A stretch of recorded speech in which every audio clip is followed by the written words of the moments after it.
শিক্ষকদের bridge course করানো হবে।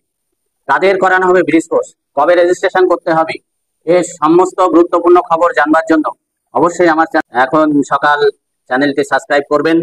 এটা একটা গুরুত্বপূর্ণ প্রতিবেদন, প্রতিবেদনটা শেষ পর্যন্ত দেখবেন। আশা করি বিএড ডিগ্রি নিয়ে প্রাথমিক স্তরে যোগ দেওয়া শিক্ষকদের জন্য 6 মাসের ডিগ্রি কোর্স চালু হচ্ছে শীঘ্রই। বৃহস্পতিবার শিক্ষা দপ্তর শীর্ষ আধিকারিক, ডিআই এবং ডিএসপি চেয়ারম্যানদের নির্দেশ দিয়েছেন এ বিষয়ে ব্যবস্থা নেওয়ার জন্য। জাতীয় মুক্ত বিদ্যালয় সংস্থা এনআইওএস এই কোর্স করাবে। সুপ্রিম কোর্টের নির্দেশ রয়েছে 2023 সালের আগে কাজে যোগ দেওয়া শিক্ষকদের এই সুবিধা দেওয়া হবে।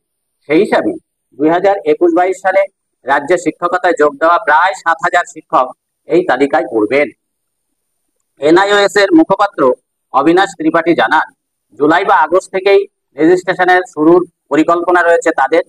কোর্স কারিকুলাম ইতিমধ্যে কেন্দ্রীয় শিক্ষণ নিয়ামক সংস্থা এনসিটিই দিয়েছে এনআইওএস কে। সেই অনুযায়ী বই তৈরির কাজও শুরু হয়েছে। 10 সপ্তাহের এই কোর্সে ক্রেডিট ভিত্তিক হবে, একেবারে জাতীয় শিক্ষানীতি মেনে।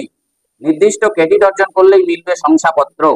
প্রতি রবিবার 6 ঘন্টার ক্লাস হবে open and distance learning ODL পদ্ধতিতে। District institute of education and training মানে ডায়েটে এই কোর্স হবে নাকি এনআইওএস এর স্টাডি সেন্টারে তা চালানো হবে তা অবশ্য এখনো পরিষ্কার করে জানানো হয়নি, ঠিকও হয়নি।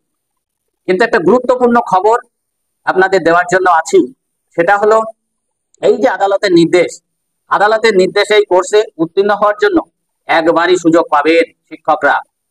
অসফল হলে চাকরি পর্যন্ত হারাতে হতে পারে তাদের। সেই কারণে এই কোর্সটি গুরুত্বপূর্ণ। কোর্সের অংশ হিসাবে সশরীরে স্কুলে গিয়ে ক্লাসও নিতে হবে শিক্ষকদের। তার সরজমিনে দেখবেন এনআইওএস এবং এনসিটিই এর প্রতিনিধিরা। তাহলে কেন গুরুত্বপূর্ণ বুঝতে পারলেন? এই কোর্সে যদি অসফল হন তাহলে শিক্ষকদের চাকরিও চলে যেতে পারে। সুতরাং এখন থেকে শিক্ষকদের এই কোর্সের স্টাডিটা শুরু করতে হবে, করলে পরীক্ষায় উত্তীর্ণ হওয়ার জন্য বা ডিগ্রিটা পাওয়ার জন্য সুবিধা হবে, চাকরি হারানোর ভয় থাকবে না। এই পর্যন্ত ভালো থাকুন, সুস্থ থাকুন, সবাইকে ধন্যবাদ।